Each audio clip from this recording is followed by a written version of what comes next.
Welcome to everyone, and today's session for some discussion on quantitative abilities and logical reasoning.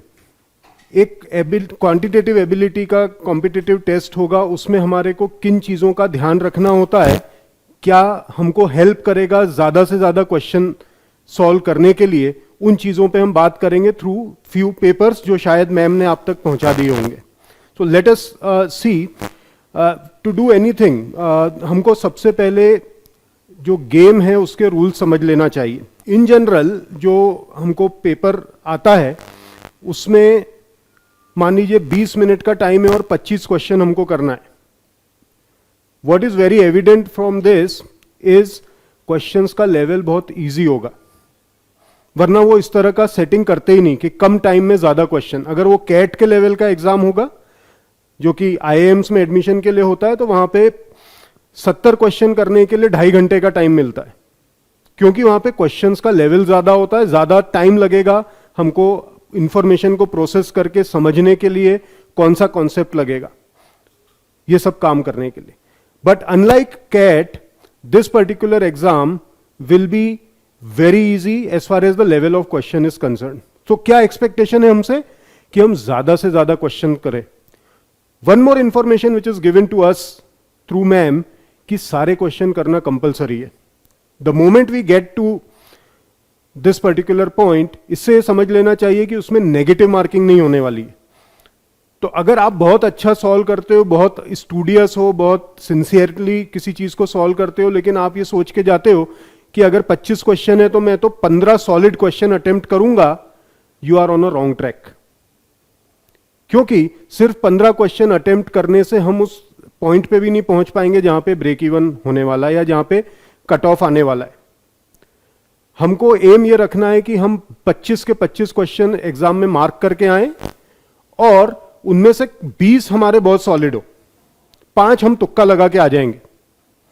अगर ये हम तैयारी कर सकते हैं, अब इसको करने के लिए 20 मिनट का टाइम है, please try to understand. 20 minute का टाइम है तो हम रिलीजियसली एक एक स्टेप जो हम यूनिवर्सिटी के एग्जाम्स में सॉल्व करते हैं उस फॉर्मूले से जाएंगे, उस पेडागॉगी से जाएंगे तो काम नहीं बनेगा. हमको कुछ चीजें सीखना होंगी, जल्दी सीखना होंगी, क्योंकि हमारा एग्जाम 26 तारीख को है, 27 तारीख को. That is what I am told, right. तो हमारे पास रफली 1 वीक है अपने आप को एडजस्ट करने के लिए, और जितनी जल्दी जो एडजस्ट करेगा, there is a concept called first mover advantage. उसके बाद एक कॉन्सेप्ट आया fast mover advantage. This discussion is happening for TCS entrance exam जो 27 तारीख को है, but because it is quantitative aptitude and logical reasoning, it is applicable to the wider audience also. तो that's why we are seeing more number of participant जिन्होंने शायद TCS के लिए apply नहीं किया होगा. बट ये जो बातें हम करेंगे वो उन एग्जाम्स के लिए भी काम में आएंगी जो आपको आगे आने वाली है, right. So my request to you is, आपको सेट 1 मिला होगा, या यू हैव सेट 1, राइट. या it is forwarded by the placement department, set 1, which comprises of 12 questions to be done in 15 minutes, right.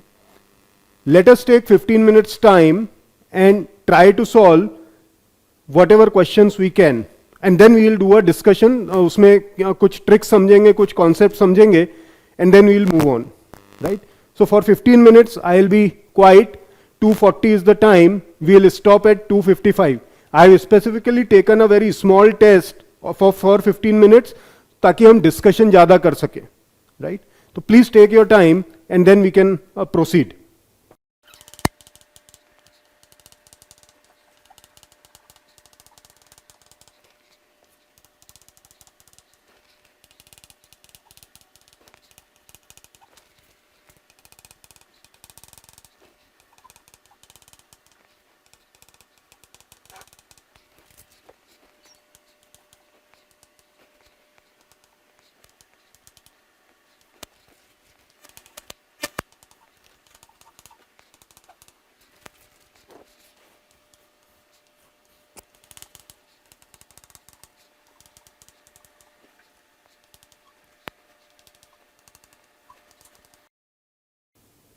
The calculators are generally not allowed. So if you are sitting at home solving this paper and trying to use the calculator, please try to understand that in actual exam it is not going to be allowed. तो उसकी आदत मत डालिए. Actually इस तरह के exam में calculation करना ही ना पड़े, हमको वो तरीका सीखना है, with how to get to the answer without doing much calculation. That is going to be the part of our discussion today. इस तरह के टेस्ट में बहुत इंपॉर्टेंट होता है कि आप न सिर्फ आंसर निकालें, लेकिन अगर कोई शीट है या ऑनलाइन एग्जाम है और वहाँ पे आपको मार्किंग करना है तो आप मार्किंग भी करें. वरना आपने आंसर सही निकाला लेकिन वहाँ मार्क नहीं किया, you will be losing the marks. तो ये जो आखिरी के 2 मिनट बड़े क्रूशियल हैं, इसमें हमको कभी भी ये ट्राई नहीं करना चाहिए कि हम 2 क्वेश्चन ज़्यादा कर लें.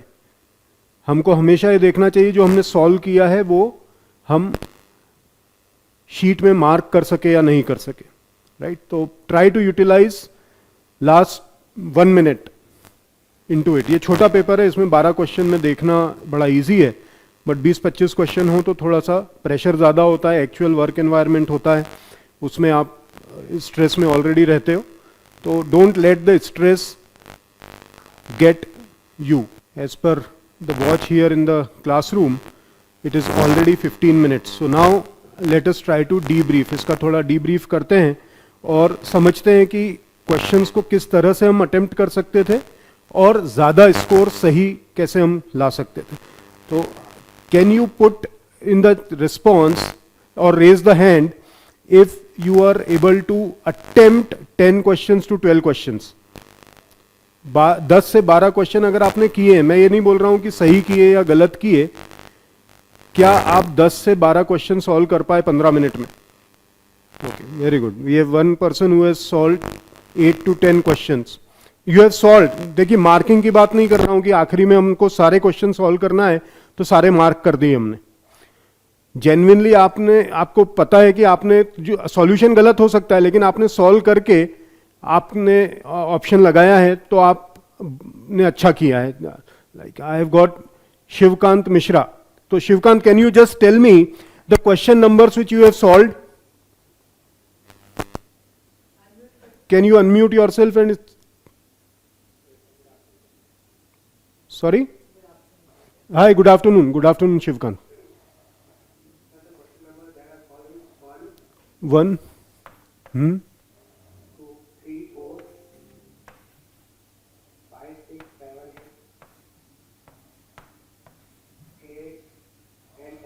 8 and 10. So you have solved 9 questions in all. Okay. अब मुझे थोड़ा सा ये बताइए. अच्छा, can I put you on hold for 2 minutes? Anyone between 6 to 8?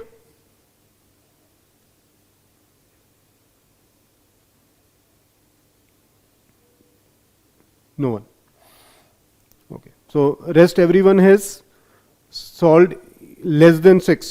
Anyone from 4 to 6?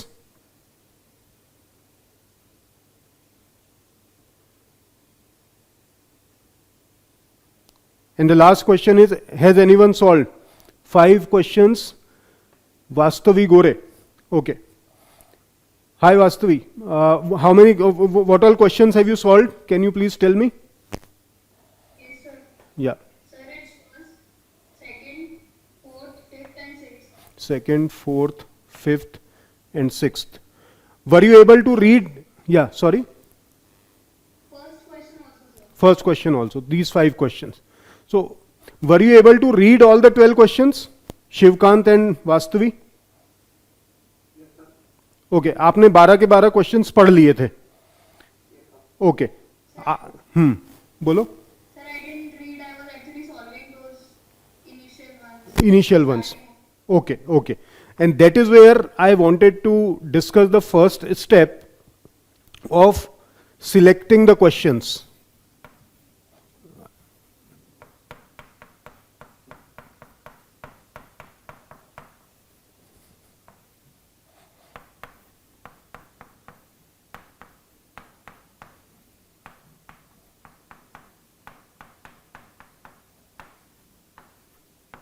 Selecting right questions, very important for a test like this, क्योंकि अगर आप sequentially solve करने लगे और एक ऐसे क्वेश्चन में अटक गए जो आपका स्ट्रेंथ एरिया नहीं है और उसको सॉल्व करने की कोशिश करने लगे, you are losing out on time. Are you able to get this, everyone? वास्तवी? या तो कभी भी सीक्वेंशियली सॉल्व करने की गलती नहीं करना है हमको, थोड़ा सा प्रैक्टिस जब करेंगे, इसीलिए मैं 3-4 अलग सेट आपको दूंगा ओवर द नेक्स्ट 2 डेज, कि हम क्वेश्चन को पहचानने की आदत डाल सकें कि ये क्वेश्चन किस एरिया से है. जो मैंने बोर्ड पे किया जब आप लोग सॉल्व कर रहे थे वो मैंने एक डिटेल आपके सामने रख दी है कि फर्स्ट और सेकंड क्वेश्चन किस टॉपिक के हैं, थर्ड क्वेश्चन किस टॉपिक से आया है, right. Fourth question is from a topic called mixture and alligation. Fifth and sixth questions are from percentage and profit. आप देखेंगे तो आपको मालूम होगा कि ये सारे इस सब टॉपिक के को बिलोंग करते हैं. Are you with me on this, everyone? Yes, sir. Right? तो अब ये काम हमको क्यों करना है और इसको इतना डिटेल में नहीं करना, ये मेंटली होना चाहिए शुरू के 1 मिनट में. अगर 20 क्वेश्चन है तो 1 मिनट के अंदर that process is called scanning the question. तो आप अपने पॉइंट चूज कर लो. मान लो आपका स्ट्रेंथ एरिया एवरेज है, आपको कंपाउंड इंटरेस्ट, सिंपल इंटरेस्ट अच्छा लगता है, टाइम स्पीड डिस्टेंस की आपने प्रैक्टिस की है, परसेंटेज की प्रैक्टिस की है, ट्राई टू सर्च की मैं ये वाले क्वेश्चन पहले करूंगा. And that is where this table, जो आपको बनाना नहीं है एग्जाम में, ये आपके दिमाग में होना चाहिए रफली कि हम पहले वो क्वेश्चन चूज करें जो इजी है. इजी कौन बताएगा, वो आप खुद बताओगे अपने आप को. जिन टॉपिक्स के ऊपर आपने प्रैक्टिस की है, पहले देखा है, वो आपके लिए इजी होंगे, मेरे लिए टफ होंगे अगर मैंने नहीं देखा. Let's say a concept like probability, हम उस क्वेश्चन को छोड़ देंगे, उसको तुक्का लगाएंगे आखिरी में, उस पर टाइम वेस्ट नहीं करेंगे. जब सारे क्वेश्चंस हो जाएंगे दूसरे एरिया के, तब उस क्वेश्चन को हाथ लगाएंगे, राइट. तो ये बहुत सब्जेक्टिव है, आपके लिए अलग होगा, दूसरे स्टूडेंट के लिए अलग होगा, मेरे लिए अलग होगा. बट इजी, और ऐसे क्वेश्चन जिसमें बहुत सारी इंफॉर्मेशन नहीं दी हो, जो 1 लाइन का क्वेश्चन हो या 2 लाइन का क्वेश्चन हो, जिसमें मुझे बहुत ज्यादा इंफॉर्मेशन प्रोसेस करने का टाइम न लगे, ऐसे क्वेश्चन को मैं पहले सॉल्व करूंगा. That's why I call it quadrant 1. और किसी भी पेपर में बड़े आसानी के साथ में आप 40% to 50% क्वेश्चन इस तरह के पा सकते हो अगर आप इस प्रोसेस को अच्छे से समझ गए तो. दैट इज वेरी क्रूशियल, क्योंकि आपने सीक्वेंशियली सॉल्व करना चालू किया, एक गलत क्वेश्चन में फंस गए, आप पूरा का पूरा टाइम अपना छोड़ दोगे. और उसके साथ क्योंकि घड़ी दिमाग में चलती रहती है, आपका स्ट्रेस आपको दूसरे क्वेश्चन जो आपको आते होंगे नेचुरली वो आपको करने नहीं देगा. तो be sure, try to pick your slots very judiciously, right. तो अगर 20 क्वेश्चन का पेपर है तो 8 से 10 क्वेश्चन आपको इस तरह के मिलना चाहिए जो आप कंफर्टेबल हो जिनके साथ में, जिसमें आपको बहुत ज्यादा प्रोसेसिंग का काम न करना पड़े, बहुत ज्यादा कैलकुलेशंस न करना पड़े. Now let us start seeing the questions one by one. और जो मैं 3-4 चीजें और आपसे डिस्कस करने के लिए लाया हूं, we will try to look at those things. Let us pick the first topic जिससे 2 क्वेश्चन बिलोंग कर रहे हैं. Let me do this table first and then we'll start. 40 से 50% मतलब 20 क्वेश्चन है तो 8 से 10 क्वेश्चन इस एरिया के मिलना ही मिलना है आपको, अगर आपने थोड़ी बहुत भी प्रैक्टिस की है. सेकेंड कैटेगरी इज ऐसे क्वेश्चन जो मेरे कंफर्ट एरिया के हैं लेकिन वो थोड़े से लंबे क्वेश्चंस हैं. लाइक अगर मुझे मिक्सचर और एलिगेशन पसंद है तो ये 3 लाइन का क्वेश्चन है, क्वेश्चन नंबर 4. थोड़ी सी इंफॉर्मेशन ज्यादा है, 2 रेशो को एक साथ मुझे देखना है. बनिस्बत अगर मैं मेंसुरेशन का क्वेश्चन करना चाहूं तो question number 8 is 1 line question. तो मुझे वो डिफरेंशिएशन भी एक थोड़ा सा दिमाग में रखना चाहिए कि इजी टॉपिक से आया है लेकिन कौन से में इंफॉर्मेशन कम मुझे प्रोसेस करना है. उन क्वेश्चंस को मैं पहले सेट के बाद में सेकंड लेवल पे रखूंगा, जिसमें फिर से 30% से 40% क्वेश्चंस आपको मिल जाने वाले हैं. ये हमको निकालना बहुत इंपॉर्टेंट है. 8 से 10 क्वेश्चन इधर और 6 से 8 क्वेश्चन इधर, आपका 70% का पेपर बड़ा इजीली क्रैक होगा. ये सीक्वेंशियली करके नहीं होगा, आपको स्कैनिंग की आदत डालना पड़ेगी, राइट. बचा हुआ ये वाला नेचुरली आप नहीं कर पाओगे फोर्थ क्वाड्रेंट, क्योंकि ये उस टॉपिक से जो आपके लिए इजी नहीं है. Let's say probability, permutation combination अगर वो आता है तो, ज्योमेट्री वो टॉपिक्स हमको थोड़ा सा लंबा टाइम लगेगा उस पर कमांड पाने में, इसलिए वो आज की तारीख में हमारे लिए इजी भी नहीं है, और अगर उनमें बहुत ज़्यादा इंफॉर्मेशन प्रोसेस करना है तो शायद हम नहीं बना पाएंगे। तो we will only guess at the end, उसको आखिरी के लिए हम रखेंगे। और ऐसे बहुत क्वेश्चन नहीं होंगे क्योंकि ये बहुत स्ट्रेटेजिकली प्लेस किए जाते हैं कि अगर आप सीक्वेंशियली चालू हो जाओ तो आपका टाइम खराब कर दें वो। ये बहुत ज़्यादा नंबर ऑफ क्वेश्चंस इसमें नहीं होंगे, शायद 10 से 15%, मतलब 20 क्वेश्चन अगर टोटल आए हैं इस पेपर में तो बिल्कुल नहीं है, लेकिन एक्चुअल पेपर की बात करें तो 2 या 3 क्वेश्चन इस तरह के अलग अलग जगह पर होंगे, राइट? ये बात हमको समझना है, that is the first step. If you are okay with it and if you can pick your spots from there, you can move to the next thing, that is discussing the question and trying to see क्या क्या हम तरीके लगा सकते हैं इनको solve करने के लिए। Okay, now 2 people who have solved this, I'll take their help to start the discussion for question number 1. Let us try to see what is there in this topic called averages. So I hope everyone has solved set 2 of quantitative aptitude, right? In which the first question is the average of 11 results is 50 if the average of the first 6 result is 49 and that of last 6 is 52. Find the 6th result. We are given is there are 11 numbers.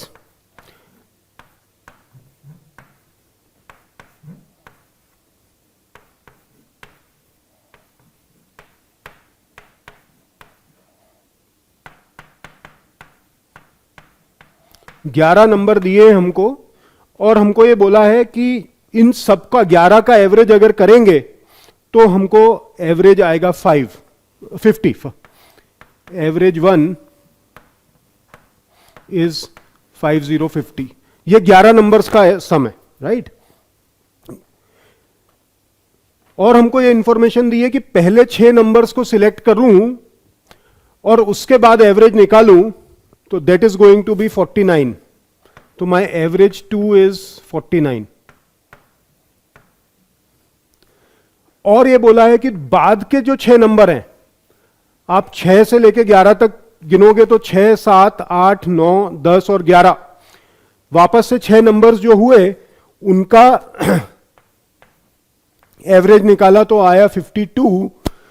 अगर ये 3 जानकारियां मेरे पास हैं कि सारे के सारे 11 number का एवरेज किया तो 50, पहले 6 नंबर का एवरेज किया तो 49, बाद के 6 नंबर का एवरेज किया तो 52, तो ये नंबर क्या होगा? which is n6. Now, the logic which he has applied and the same formula average बहुत अच्छा टॉपिक है क्योंकि उसमें एक ही फॉर्मूला हर जगह अप्लाई होता है, and the formula is that average is equal to total sum upon total number of observation. कितने एलिमेंट्स हैं उससे डिवाइड करिए, कितना टोटल आया वो न्यूमरेटर में रखिए और दोनों का डिवीजन जो होगा वो आपका एवरेज बन जाएगा, राइट? तो अगर मैं 50 बोल रहा हूं तो पहले वाले में 50 इज इक्वल टू n1 से लेके n11 तक का सम upon 11। That is the meaning of average of 11 number is 50।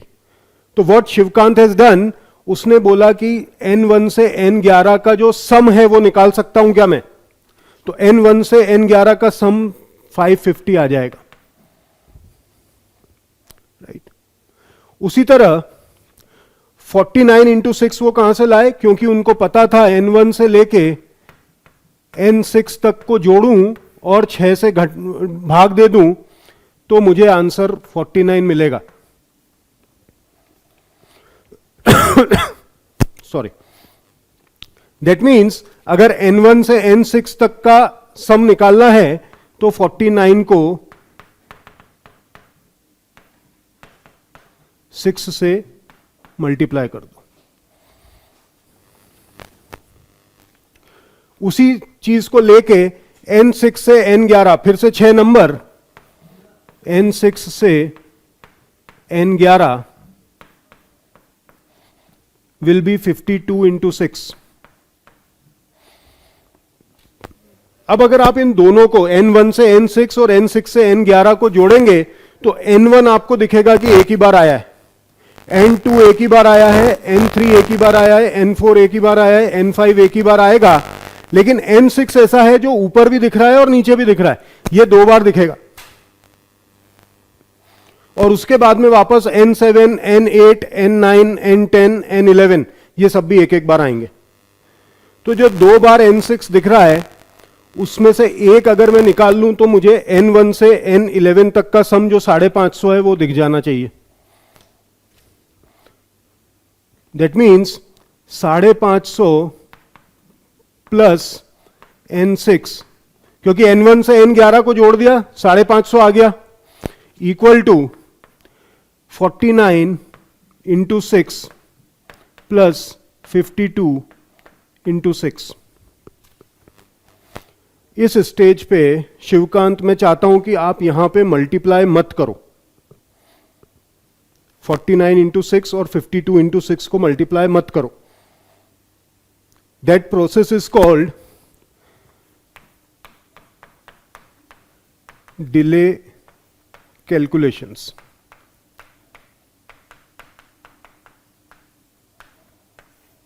Delay the calculation. 49 into 6 करोगे क्या आंसर आएगा? क्योंकि आपने किया हुआ इसलिए पूछ रहा हूं, क्या आंसर आएगा?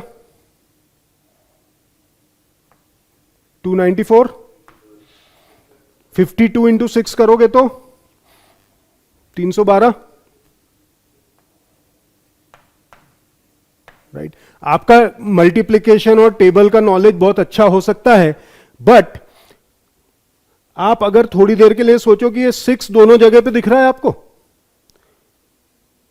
तो अगर मैं 49 को पहले 6 से मल्टीप्लाई करूं और 52 को 6 से मल्टीप्लाई करूं और उसके बाद दोनों को जोड़ूं, उससे अलग अगर मैं 49 और 52 को पहले जोड़ लूं और उसके बाद 6 से मल्टीप्लाई कर दूं, 49 और 52 कितना हुआ? Is it easy to calculate? What is 49 plus 52? 101. Now 101 can be easily multiplied by 6. What is the answer? 606. आप इनको जोड़ के भी 606 ही बनाते, और आपने बिना चौक उठाए या बिना पेन उठाए भी 101 इंटू 6 करके 606 ले आए। राइट, ये आपको ढूंढने से होगा। It is not going to happen in one question only, but इस कॉन्सेप्ट को हम समझें कि हमको कैलकुलेशन कम करना है। तो जो आपने अभी 8 क्वेश्चन अटेम्प्ट किए, 9 किए, वो आराम से 11 और 12 तक पहुंच सकते हैं, उसमें कोई दिक्कत नहीं। जिसने 3 या 4 में अटक गया, जिसने चालू किया लेकिन अटक गया, वो बड़े आराम से ज्यादा नंबर ऑफ क्वेश्चंस कर सकता है। क्वेश्चन नंबर 2, इसमें हमको बिल्कुल सॉल्व करने की जरूरत नहीं, क्योंकि एक कॉन्सेप्ट है एवरेजेस का कि हर नंबर को किसी चीज से बढ़ा दिया तो अल्टीमेटली एवरेज पे उसका असर पड़ेगा। एवरेज उससे बढ़ जाएगा, अगर घटा दिया है तो एवरेज कम हो जाएगा, अगर मल्टीप्लाई कर दिया है तो एवरेज मल्टीप्लाई हो जाएगा, अगर एवरेज को अगर सारे नंबर्स को एक पर्टिकुलर नंबर से डिवाइड कर दिया है तो सब कुछ जो एवरेज आएगा वो भी डिवाइड हो जाएगा। राइट, कैसे? मैं 2 नंबर्स का एग्जांपल लेके आपको बता देता हूं बहुत जल्दी, क्योंकि इसमें बहुत ज्यादा टाइम हमको लगाना नहीं है। There are 2 numbers 5 and 7. Can you tell me the average of these 2? The formula is simple, जो मैंने थोड़ी देर पहले लिखा था, 12/2 that is 6। As per the question उन्होंने हर नंबर को 4 डिजिट से बढ़ा दिया, 4 नंबर से बढ़ा दिया। हम यहां पे 3 नंबर से बढ़ा लेते हैं, तो यहां पे जो नया नंबर है वो 5 + 3 हो गया, जो दूसरा नंबर है वो 7 + 3 हो गया, this is 8, this is 10। Average will be 8 + 10 divided by 2, which is equal to 9. आप देखेंगे कि 6 से 9 बढ़ गया, जितना आपने हर नंबर को बढ़ाया था उसी से ये वाला नंबर भी बढ़ गया। तो your answer in this particular case, बिना किसी प्रॉब्लम के आपको 27 आ जाना चाहिए। राइट, अगर मैंने हर नंबर को 3 से कम कर दिया होता तो मेरा एवरेज भी 3 से ही कम हो जाता।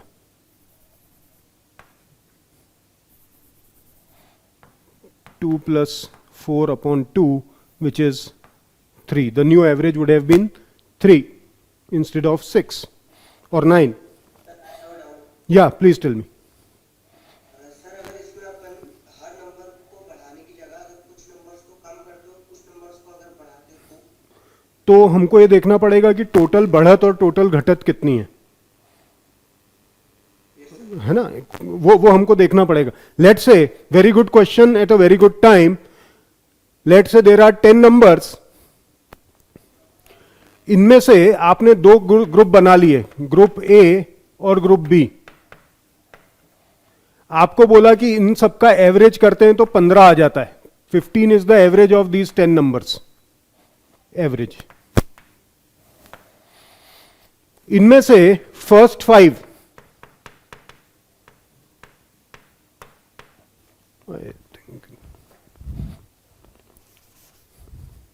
ग्रुप ए के अंदर फर्स्ट 5 नंबर्स हैं और ग्रुप बी के अंदर second 5। Every number is increased by 4 in the first group, every number is decreased by 2 in the second group. Right? तो पूरे सेट की जब 10 नंबर्स की बात करें तो क्या आप मुझे बता सकते हो कि टोटल बढ़ाया कितना पहले ग्रुप में?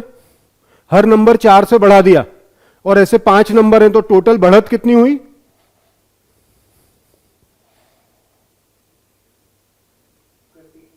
20 से बढ़ा दिया, वेरी गुड। 5 into 4। और सेकेंड ग्रुप जो था उसमें हर नंबर को 2 से कम कर दिया, तो टोटल घटाया कितना? 10, वेरी गुड। तो अल्टीमेटली आपका एडिशन हुआ है कि सब्ट्रैक्शन हुआ है? 20 बढ़ाया और 10 कम कर दिया, वेरी गुड। तो अल्टीमेटली बढ़त कितनी हुई? 10। और 10 अगर बढ़त टोटल पे हुई है और 10 नंबर हैं तो एवरेज कितने से बढ़ जाएगा? Very good, that is your answer. तो new average will B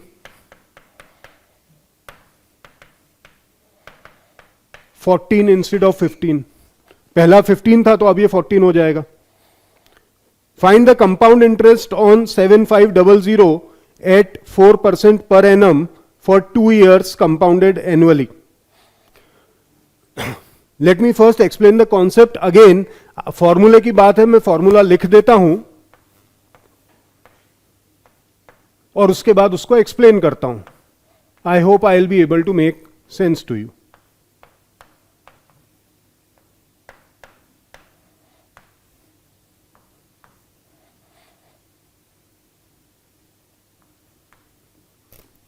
that is the formula. इसका मतलब यह है कि अगर मैंने आज आपसे लोन लिया है, मान लीजिए 1000 रुपए का, और हमारे बीच में टर्म हुई है कि भाई रेट ऑफ इंटरेस्ट, क्यों रेट ऑफ इंटरेस्ट देना पड़ेगा? थोड़ा सा फाइनेंस का लॉजिक है, लेकिन आप सबको समझ में आता होगा कि पैसा क्योंकि आपने मुझे दिया है तो आपके पास वो 1000 रुपए ब्लॉक हो गए। आप उससे कोई और काम कर सकते थे जो कि अब आप नहीं कर सकते, आप उसको शेयर में डाल सकते थे। तो आपको वहां जो कमाई होती जो अब नहीं हो रही, वो आप किससे वसूलोगे? जिसको आपने लोन दिया है। इसलिए ये रेट ऑफ इंटरेस्ट का कॉन्सेप्ट है कि अगर आपने 1000 रुपए मुझे दिए हैं और आपको ये लगता है कि 1 साल के अंदर में इस 1000 में 10% का इजाफा कर लेता, तो आप मुझे बोलोगे कि भैया मैं आज आपको 1000 रुपए दे रहा हूं, आप जब 1 साल बाद मुझे वापस करो तो 10% इंटरेस्ट के साथ वापस करना। मतलब 1000 रुपए जो आज लोगे वो 1 साल के बाद में 1100 करके मुझे वापस देना। तो वो 1100 आएगा कहां से?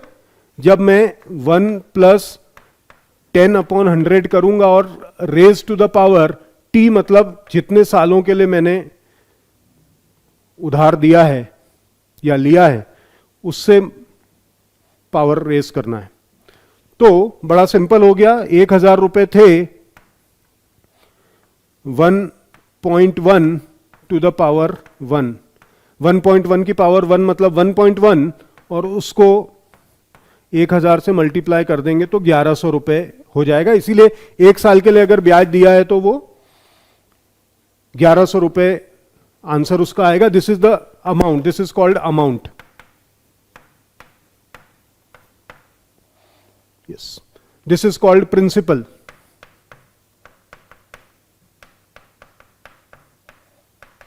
This is called rate of interest.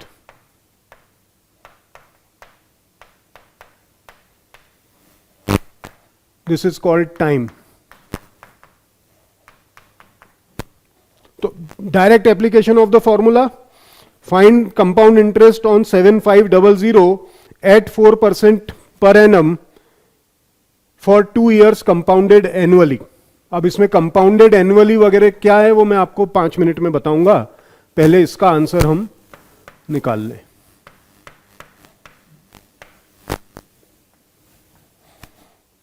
इस फॉर्मूले 1 साल के लिए जो मैंने एग्जांपल लिया, उसके बाद इस चीज को समझने में किसी को प्रॉब्लम? राइट। अगेन, जो मैं सेकेंड स्टेप आपको थोड़ी देर पहले बोला था कि डिले द कैलकुलेशंस, वो काम हम यहां पे करके देखने की कोशिश करेंगे। जनरली हम लालच में आ जाते हैं कि यहां पे सीधा 1.04 लिखो और उसको 2 की पावर से 2 की घात उस पर लगा दो और 2 बार मल्टीप्लाई करके जल्दी से 7500 से भी मल्टीप्लाई कर लो। हम थोड़ी देर के लिए वो काम नहीं करेंगे। राइट। हमारी ऑप्शंस पे भी नजर होना चाहिए सतत कि ऑप्शन किस तरह से दिए हुए। तो हम 7500 यहां लिखेंगे।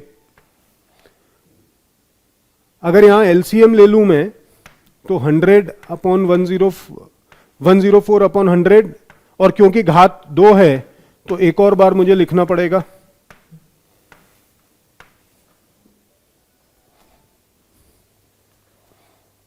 Are you able to get this? Right. अब थोड़ी देर के लिए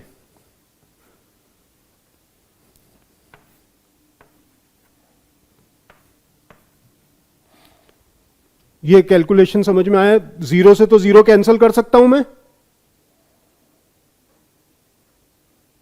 राइट। और ऊपर जो 75 है और नीचे जो 100 है, अगर this can be 25 into 3 and this 100 is 25 into 4, तो 25 एंड 25 कैंसिल।